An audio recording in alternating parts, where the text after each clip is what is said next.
Welcome to Dear Lover, a space to dive deep into the unknown and celebrate diverse human creativity and devoted self-intimacy. My name's Amy, and I'm here to get real and unscripted in sharing my journey of reclaiming my feminine nature and awakening into my truth.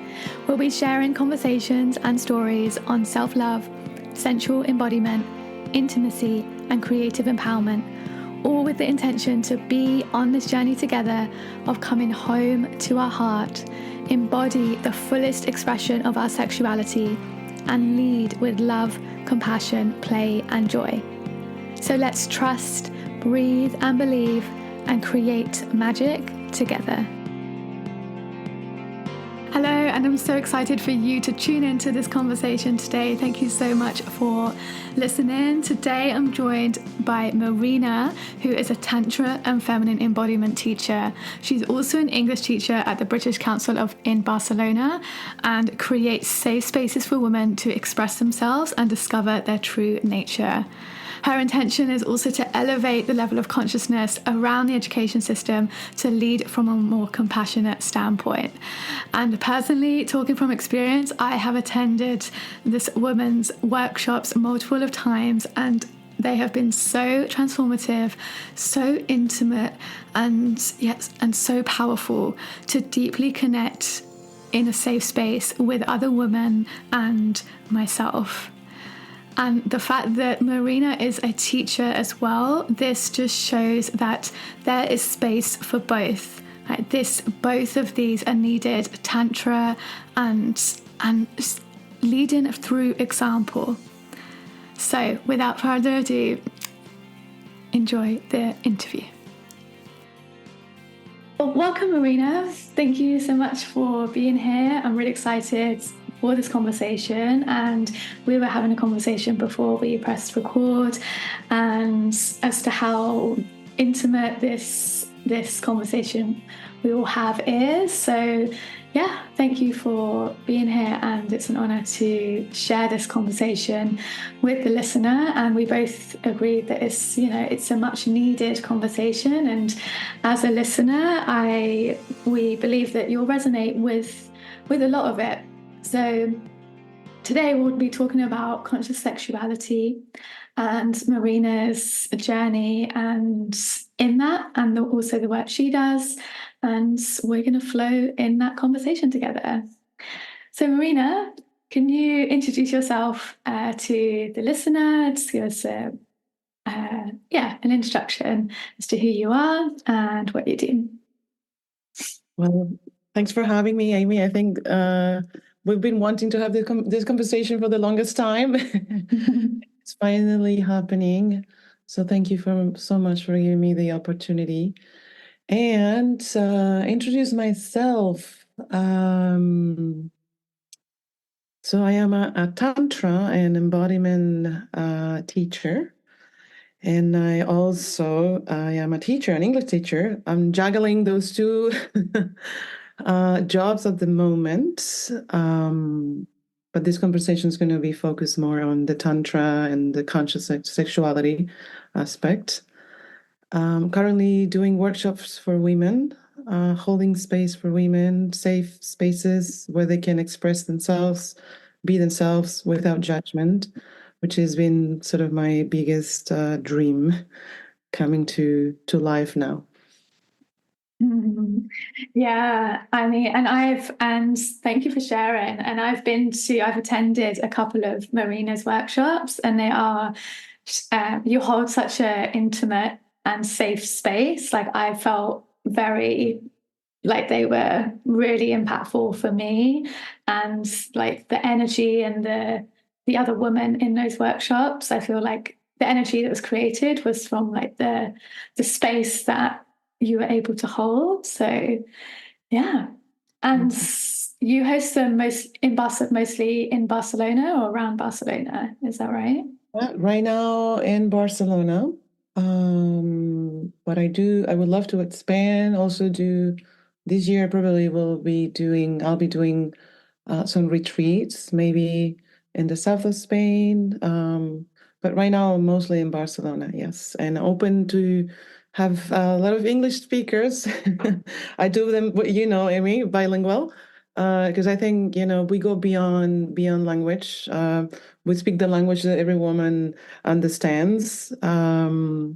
But I'm always open to have women from different walks of life, different countries. Yes. Yeah, yeah, exactly. And that's an important point to note as well, which as an English speaker myself, obviously, and I speak and understand very little Spanish. I remember one of my questions that I asked you before attending was like, oh, about the language barrier, because it was something that was on my mind. But yeah, honestly, like it didn't matter, like you said. It was more about the energy, the communication through energy, and the communication through our senses and that feminine energy. And yeah, like it was, yeah. And that flows really nicely into this conversation that we're going to share. And the intention for this conversation is to kind of remove I delve into curiosity around our sexuality and like remove any labels that we have around it or any resistance. Like I was just sharing with you, Marina, before that I had some resistance in terms of labels around sexuality, and and can you just talk on that a bit on around your view on the labels that we have around our sexuality, like bisexuality, and yeah, can you just share love to know your views on this? Yeah, I'm not. We have discussed beforehand, and it's like, well, for me personally, I'm not a huge fan of labels because it narrows the experience. When you say, oh well, I am bisexual, or I am heterosexual. We really, sexuality knows no labels, no boundaries. I think it is an experience, and remaining open is sort of the way to approach it. So I like to say that sexuality knows no boundaries, and sort of approach it from that perspective. And sort of what I want to really focus on is to have an open mind, non-judgmental, open, and to sort of stay away from sort of a more traditional perspective, view on sexuality.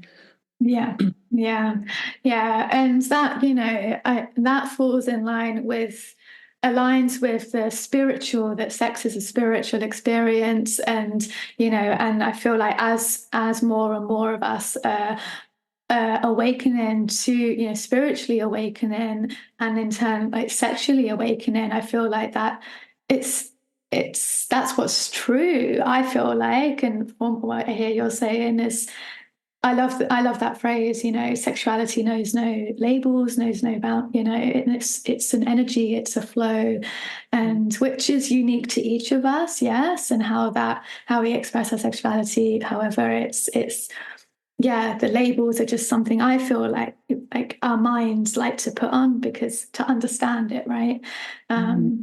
So yeah.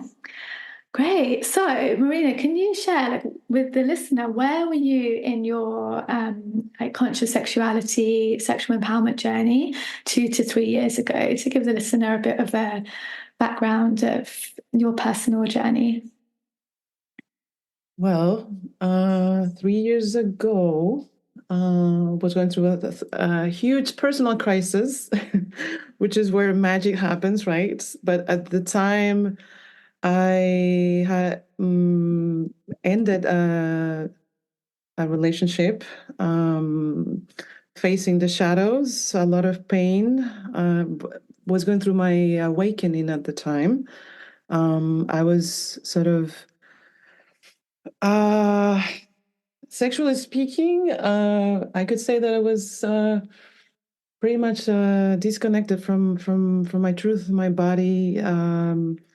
And I was on a search, for something, for answers. I was in a lot of pain, And I had done a lot of therapy at the time, a lot of traditional therapy, but I was looking for something more deep, something, so spiritually speaking, I was looking for answers. And then I found Tantra. That's where my journey started. But yeah, I was at a very difficult place. And sexually speaking, I don't think I fully knew myself. I knew there was so much more to my experience, I was opening up to maybe the mystery of not knowing, I think, and really looking for answers, and opening up to different ways of approaching sexuality because I was not fulfilled. I knew there was so much more. Mm-hmm. Mm. Yeah, yeah. It sounds like, yeah, you were looking for answers and you were not fulfilled and you were looking for something more. And I love that you said opening up to the mysteries. I feel like that's a big point and a big part of exploring our sexuality consciously as well, because it is, you're like opening this door of magic and within that mystery, and which, is can be all the things, and and I feel like that's a lot of people's resistance, right, as well, because mystery means the unknown and uncertainty and darkness and light and everything in between, and that can be a bit overwhelming. But I feel like, yeah, opening up to the mystery is, yeah, and then within that, more, more fulfillment and more awareness like comes little by little, right? I feel like it's a very slow journey that is individual for each of us. Yeah. What would you say were your challenges around that? You said you were, you touched on it was a very difficult time for you. What would you say was the most like challenges did you experience during your personal journey there? I think I used to be one of those people who wanted to control things because that made me feel safe, right? So surrendering to the moment was very hard for me. And not knowing is a very uncomfortable place to be, and sort of just learning to breathe through the moment, and trusting the process was finally the challenge until I stopped fighting. I said, "This is what it is." It was a many things. My life sort of fell apart. Like huge breakup, long relationship, lost my job. I was living in the U.S., came back to Spain, blah blah. All that, and here I was, I was like, you know what, you gotta trust life. I was starting my Tantra journey as well. I was a little bit scared too. So I was like, surrender. And then magic happens. But until you surrender, there's a struggle, the trusting, the opening up, the mystery, opening up to the mystery of life. Yeah. Nothing, like everything happens for a reason, but maybe you don't see it at the time. I didn't see at the time the life that I have today. I could not see everything. I could not see anything beyond the moment, like it was darkness. So surrendering was definitely the challenge. But once you surrender, it's like boom, flow, flow, flow, Mm. flow. Yeah. Mm-hmm. Yeah, yeah, and that's really, yeah, that's really important, because we hear a lot, right? We hear a lot of the quotes of, yeah, surrender and trust the process and step into the unknown, and we're and it's actually, in reality, that's super scary, because like you said, you didn't see your life as it is now. It wasn't as if like, okay, if I move back to Spain and I pursue this tantra path, this is what my life is going to be, and that was super clear.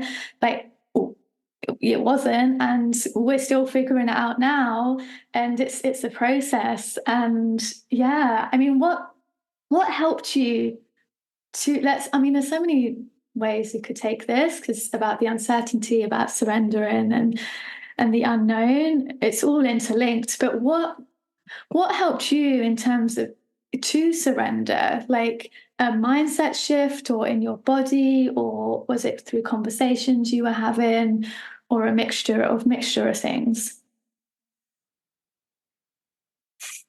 I think it was mostly in the body. I think when I started doing Tantra as well, that I understood that I had to get out of my mind. The mind is ego, is personality, but the body knows.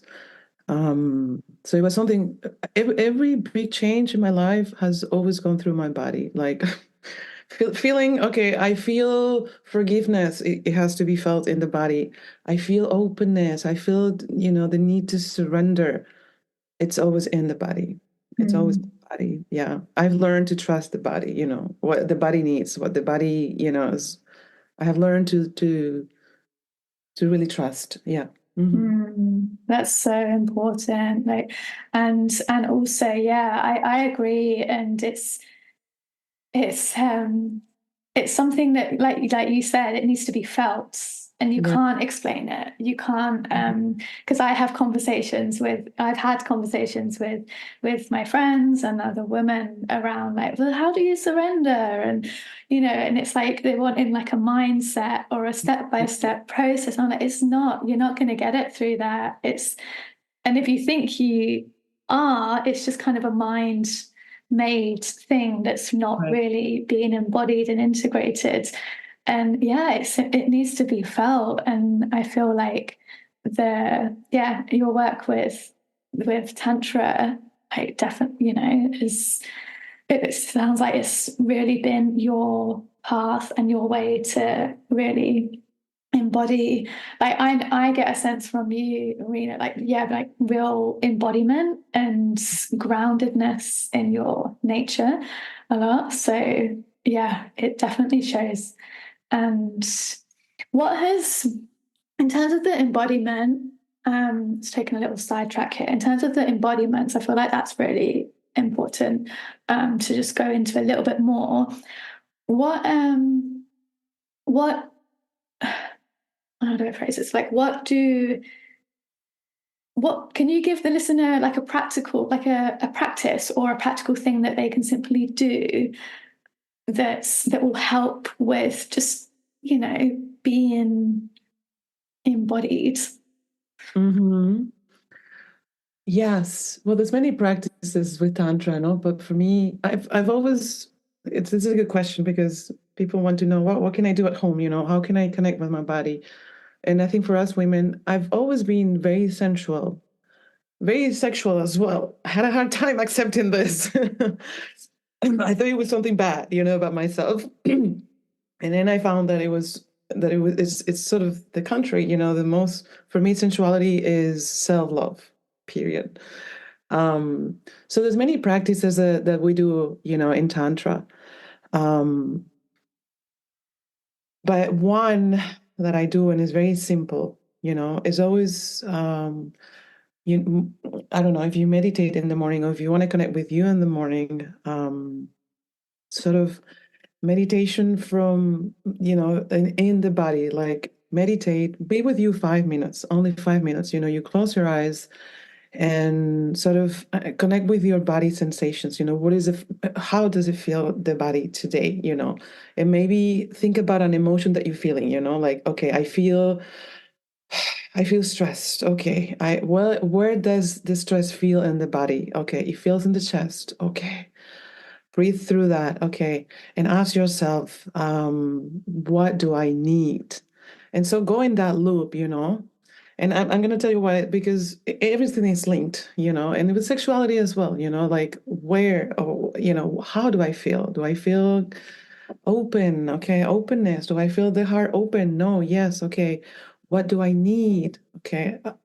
But connecting with the body, not going to the mind or going to, taking trips somewhere. Just grounding yourself, it's very simple. 5 minutes every day, sit down and connect with an emotion. We're constantly feeling things, in the body. Connect. What do you feel? If you feel tired, okay, where do you feel tired? Where does it feel? Oh, maybe in my back, my lower back.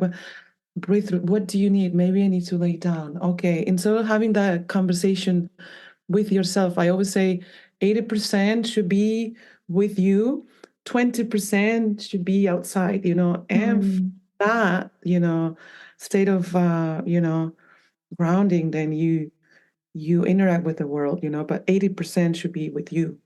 And then from there you can take it anywhere, and there's many practices, even, self-touch, self-massage, exploration, but I think less is more. So I would say start with that, connect with the body in that way. Yeah. Yeah, amazing. Thank you so much for sharing that. And that's great, because it doesn't have to be like this long practice, and it's literally you're saying 5 minutes, you sit down, be with your body. I like that you said, 80% with your body, 20% on the outside. And I feel like just from hearing you say that, I got a sense of like, oh, that's amazing. I get to be like interact with the world from in my body, as and isn't that incredible? And because I feel like, I mean, when I started meditation practice, I listened to a lot of guided meditations and things and all of this, and now I'm in a season of sitting silently, like, because I'm wanting to connect to the body more. And yeah, like, it doesn't have to be this. We don't have to keep looking on the outside and going to find like a guided meditation, or although they're excellent, they're amazing, but it's very simple what you're saying, and very powerful. And then also, like what we mentioned earlier about it, I can imagine that increases the self-trust. It definitely has for me as well. Like, okay, I'm listening, because I'm giving myself the time to listen to my body, and then taking that action of, like you said, like, what do you need? How do I feel? Feeling that, okay, what do I need? What can I give myself? And then taking that action in the world. And it builds that like bucket of self-trust, right? Yeah. Yeah. And I feel like that's also where embodied confidence comes from as well. Like, real, like, yeah, I've got myself, because I love confidence doesn't necessarily have to be like out, like the loudest person. Like, I'm definitely not the loudest person in the room, but like, embodied confidence, I feel like, can be this quiet inner confidence. And yeah, and like, because we're in tune with ourselves, and we're in tune with giving us what our body needs, right? So yeah. Yes. Okay, so going back to your journey and where you were at, you found Tantra. What was, I mean, you explained a little bit about, what happened, your life was like, really changing, and everything, it was falling apart and everything was changing. Can you like pinpoint the moment that you decided to make a change and focus on, like, I'm looking for, you also looking for something to feel more deeply fulfilled. Like, was there like a particular moment, or was it just like, was it more like a collection of moments or experiences? This is a really good question, Amy. I think that my life collapsed, and then sort of I understood that was not, that I could not keep going on that direction, that I had to change, And if that meant doing some deep inner work, okay, if that, because I wanted to be more authentic. I wanted to be more honest. I wanted to take off the masks that I was wearing. I wanted to really show myself. I came to the point that I was like, I've been operating from a point of not being honest and not being, truly myself. And I was very scared at the time, because that meant like maybe no feeling so safe or so secure. But I was like, this is not working for me, and my life really collapsed. Like, I lost, everything collapsed. And I was like, okay, I'm gonna have the courage to really show myself, show who I really am, and what really moves me, what I want to do. I don't know how it's going to happen. I don't know when it's going to happen. I don't know where it's going to take me, but I'm going to do the work of really knowing myself, who I am, knowing my story, and telling my story. and facing my shadows and my insecurities and my lack of, talking about confidence, my lack of confidence, everything, and I was like, yeah, because I don't see myself, I didn't see myself going on that direction anymore. Like, from the type, and I wanted to have deeper relationship with myself, with others, more truthful, more authentic, more real.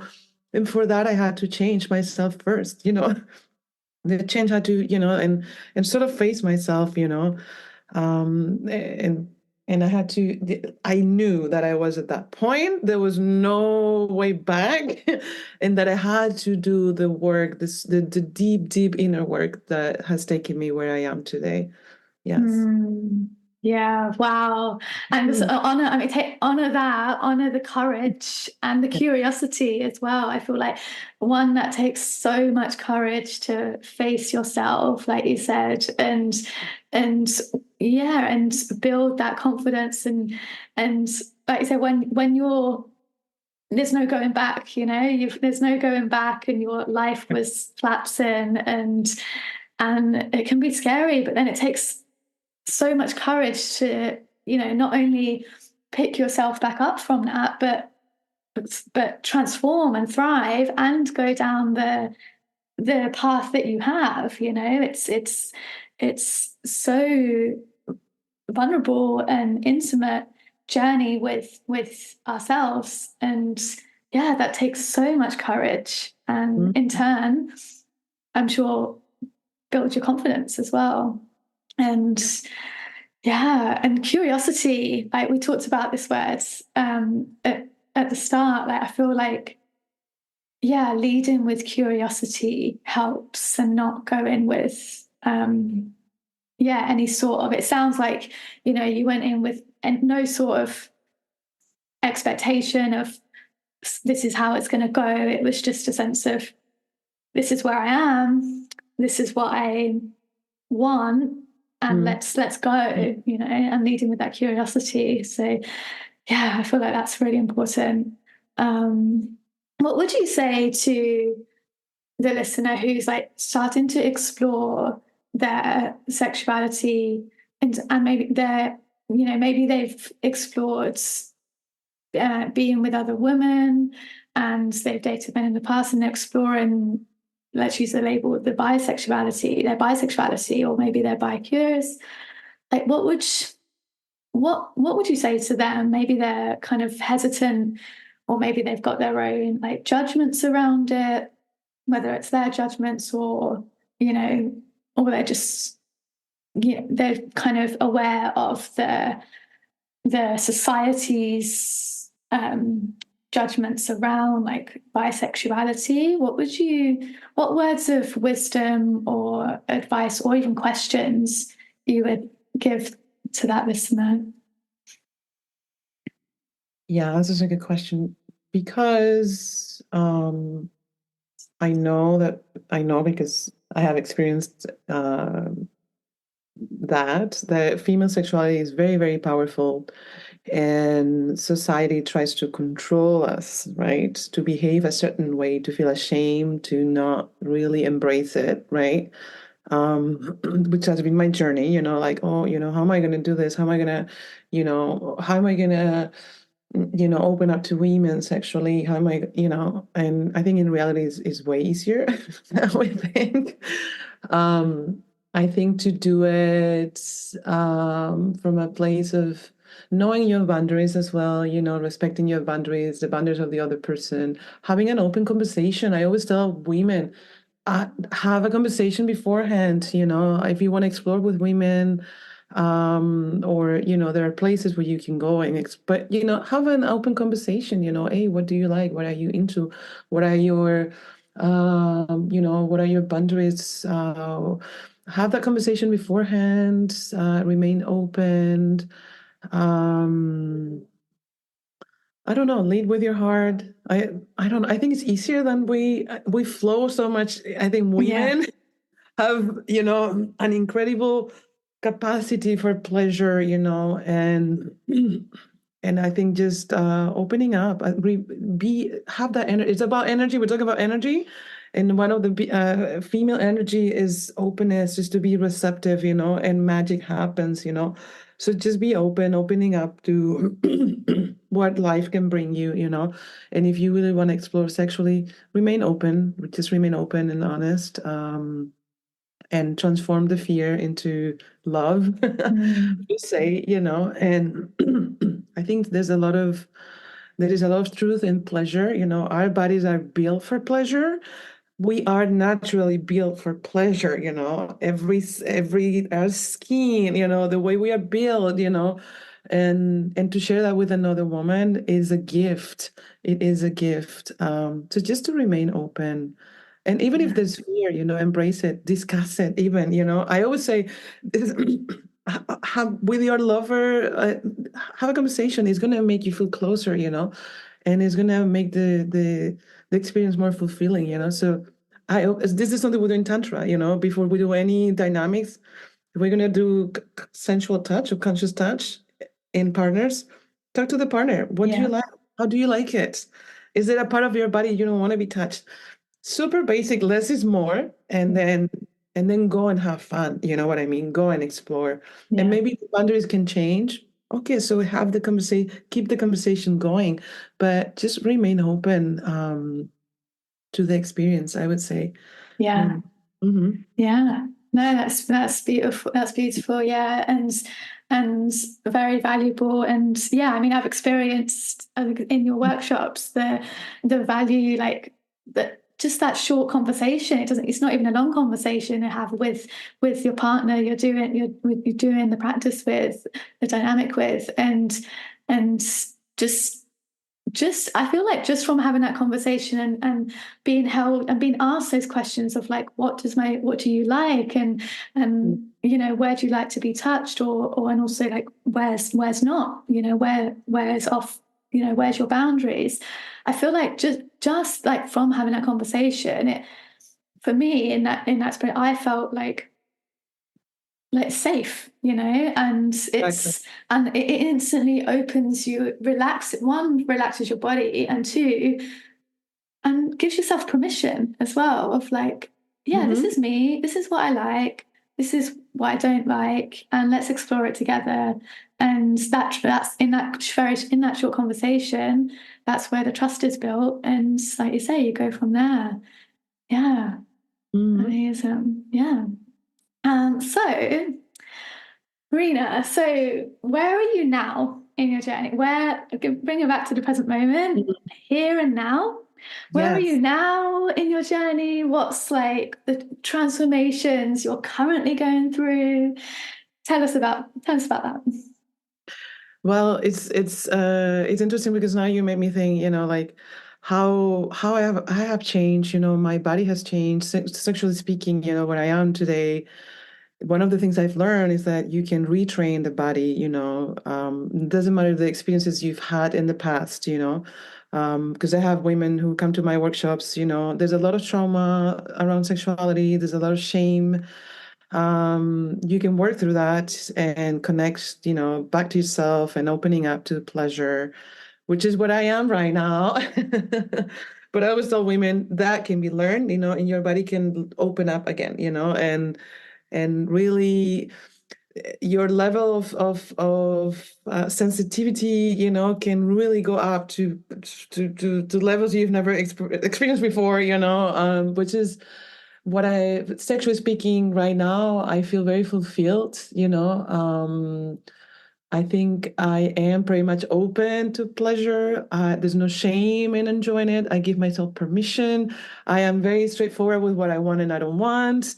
But it's been a journey, okay? It wasn't always like that. I'm confident to set boundaries, to say what I want, what I don't want, and really having a very fulfilling, sex life at the moment. I'm very happy with what I do, with being able to hold spaces for women, and I experience pleasure in many different ways. It doesn't always have to be with somebody, Yeah. Yeah, talk about that. Talk about that more as well, because that's like, really important sometimes to it's know. like I can have a very pleasurable experience with myself. You know what I mean? Like I get out of the shower and, and I give myself a massage with some oils. You know what I mean? I just enjoying being connected to nature, yeah, I'm definitely very tantric in that way, like I find pleasure in food, cooking, and it's just Small slowing down and sort of enjoying every bite, and if you take that into sexuality, it's like a whole new level, of pleasure that you can have with somebody. But yes, like I am in a very beautiful and happy place and wanting to keep going as well. I don't want to stop, but it has increased my creativity as well, my openness. It's an energy that's constantly flowing, sexual energy is not only just for, sex, just, per se, but it affects, every aspect of your life. It makes you feel alive, it makes you feel more creative, and it makes you have more energy, you glow, yes, definitely in a good place. I love that. You glow like gold, golden honey. And I love that because, yeah, like it's not just about sex, and every experience can be a pleasure, sensual experience. And yeah, for sure. And like that's when, that's where I'm at in my journey, is kind of like expressing that, the sensuality and the pleasure in every day more.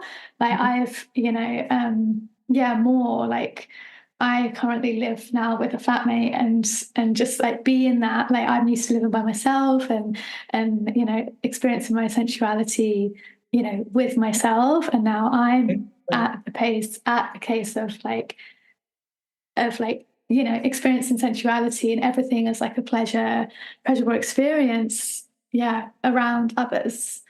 So yeah, it's a journey. It's a journey, isn't it? And like you say, it's enhanced your creativity and other things as well, and like with your work and things, and the clarity and you have around the work and your focus and your energy there. So yeah, it's definitely not just about sex. And I feel like when it comes to sex, like you said, it's it's a whole nother like uh, explosion of our senses, right? Isn't it? It's because we've already learned to enjoy those pleasurable experience and our sexual energy through everyday life. And yeah, that's incredible. This makes life so much more alive. Like you feel alive, like you said. And isn't this how we're meant to live our lives, So I feel like it is a coming home and coming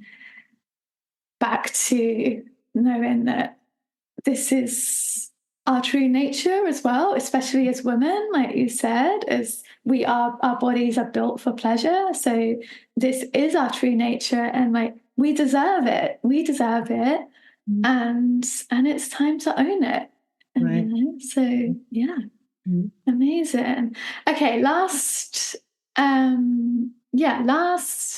question, and then we'll wrap it up with like the last five short one sentence questions at the end of each episode.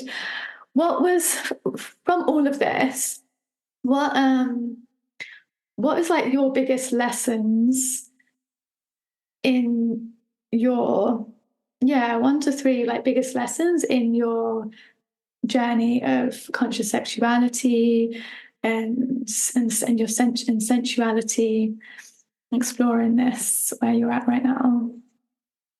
I think, talking from my own experience, for me, one big thing was understanding my story, like, how did I learn about sex growing up, and what were my early experiences, because that is going to leave an imprint, like, for me, sex wasn't really discussed, and my early experiences were not very, fulfilling, to say the least. So get to know your story, then I always say, do some inner work, do some inner work, like the shadows, for us women, just to embrace the shadow of the feminine, like sometimes it's the lack of confidence, the fear of really fully embracing, showing yourself, do the inner work, and really truly, accept yourself as you are, because you are beautiful. There's something in this patriarchal society that's always saying us that no, we're not beautiful enough, we're not pretty enough, we're not young enough, we're not whatever, like fully accepting yourself is gonna make you more receptive to pleasure, understanding that you are perfect just the way you are, fully accept it, and then connect with the body. The body says, this is good for me, this is not good for me, I want more of this, I don't want, but the 3 steps: really get to know your story, do the shadow work, the inner work, and opening up, the body. Opening up, leading with acceptance. That's really powerful. That's a huge thing for us women, because we live in a society that constantly is telling us, that we're not good enough, like you should change this, you should get this, you should get, you should change the, not saying, not against, the changes, but we are already perfect. You know what I mean? Nothing has to be changed. We already have everything we need to have a fulfilling experience, in this life, and pleasure is something, is our nature, is our true nature, curiosity is a true nature, you know what I mean? That's already, what we need to do is to tap, into that, instead of looking outside for validation, to know that you already have that. And just boom, allow yourself, give yourself permission. That's a huge one. Yeah, give yourself many permission. times it's us, no, I shouldn't, why am I gonna, no. Yeah. Give yourself permission to just be yourself. Yeah. Mm-hmm. Oh, that's so powerful. Like those 3 steps, thank you. That's really clear and really powerful. And I feel like I love that you said about owning your story as well, like owning it, like we have to understand our stories and own that with empowerment, because otherwise we can't move forwards. And having that understanding is so powerful. I mean, this is why also, just a side note, like this is why we're here recording this episode as it is right now as well, because it was when I recorded my own story on the Heart School podcast, that was when things switched for me. And I did, it was on that first step of like, I've owned my story, and a big part of the story was the sexuality and the sensuality, and here we are, right? So yeah, and about acceptance as well. And I feel like, just to add on to that, you said acceptance is our true nature, curiosity is, and like compassion as well, because I feel like as well, when we do the inner work, like you said, when we do the inner work, we develop so much self-compassion. We learn to deepen our own self-compassion, which is beautiful. And then in turn, we naturally have much more compassion for the other, because we see themselves, we see ourselves in the other, right? And it's beautiful. Because the other one is yourself. Exactly. Mm-hmm. Exactly. Great. Well, before we wrap up, is there anything else you'd like to express or share, or anything that you felt that we haven't touched on that you want to share before we wrap up? I think we have touched on so many subjects, but truly for us women, right now we are in this very unique time where things are changing, structures are falling and new structures are coming up, to allow, to build community of strong women, support ourselves, and I'm not a huge, this I didn't say, but I want to say, I feel like even if it's, more focus on women, I don't think we should leave men out of the conversation either. Yes, this is important. Because then we're not doing, like, we should include them. They also want, there's a lot of beautiful conscious men out there who want to be part of the change. So I always say, don't leave them, include in the conversation, because there's a lot of them who also want and need the change. So yes. No, that's really important. I'm glad you brought that up. I mean, that we could record a whole nother episode around this, I'm sure. But yeah, like I also completely, for them. This podcast is also for them. Yes. Yeah, exactly. It is. It totally is, because I feel like as well it can be so challenging, such a challenging time for men as well, because they're kind of changing in their roles as men, and conscious men showing up with like, how can I provide? Like, how can I provide for the woman? Like, she's so, like, women are more empowered and on their own journeys and things. And I can imagine, like, I don't know, but it would be great to have a conversation and with a man as well, and bring the men into this conversation, and you're invited, right? And because I can imagine it's challenging for them in this time as to what as in terms of the male sexuality, but also as a man, like, how do I show up?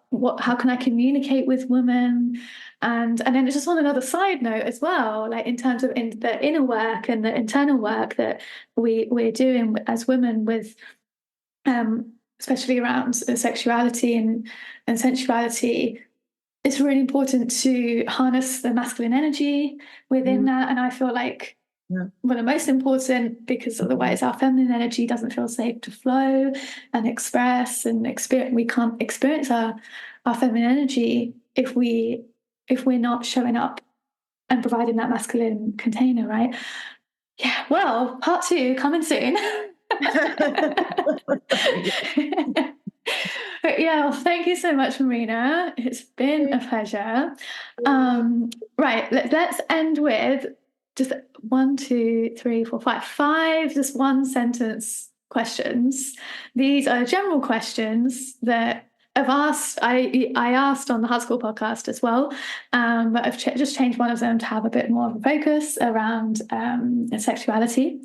So yeah, you can answer these in either one word or one sentence. Okay. All right. So, what do you love most about yourself? My sensitivity, I used to feel it was a curse, but no, it's my superpower. It is your superpower. I love that. And normally I feel like the things that we think are our curses or our challenges are actually our superpower. I feel like, something to reflect on. Okay, number 2, what do you value most in others? Honesty. Honesty. I like honest and straightforward people. Makes everything easier.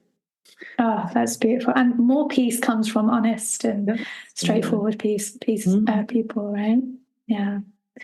Okay, so I love this next question because it's just fun. If you could come back in another lifetime as an animal, what animal would you choose to be?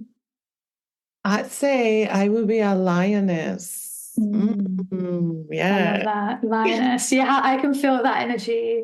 I like the energy and the presence of the lion. And I feel, and also I associate courage with lionesses as well.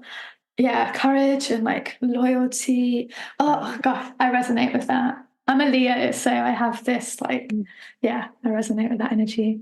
And you have the hair as well. I feel like your hair lends to this, like your mane, your fiery mane. Yeah. Okay. Next question is really interesting. I mean, very challenging to sum up in one sentence, I feel like. What is one thing you envision being included in the sex education of the future? I would love to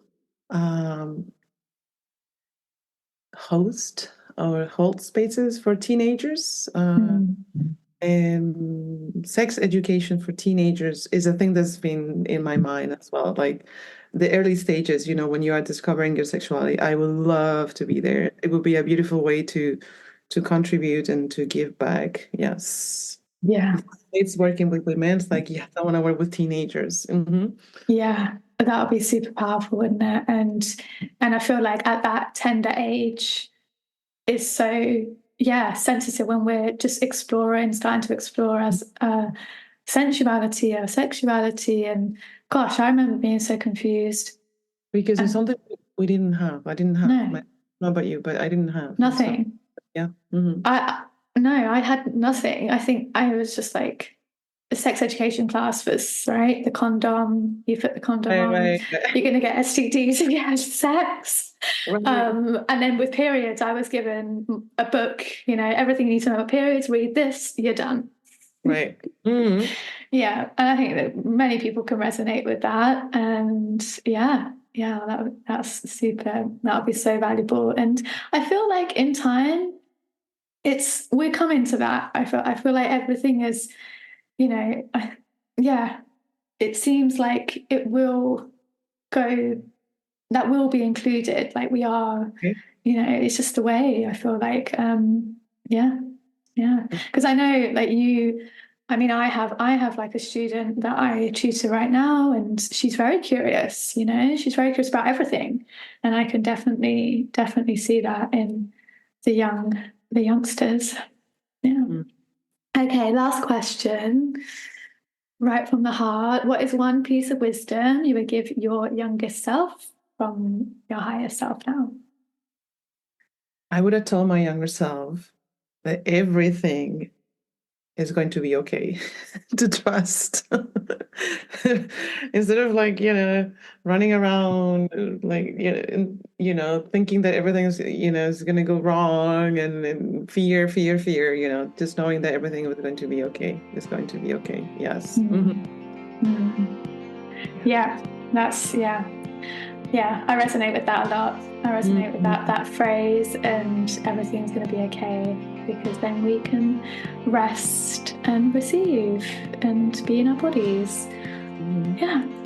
Well, thank you so much, Marina. Thank you so much for your energy, your words and wisdom. It's been a pleasure and an honor. Thank you so much. Thanks for having me.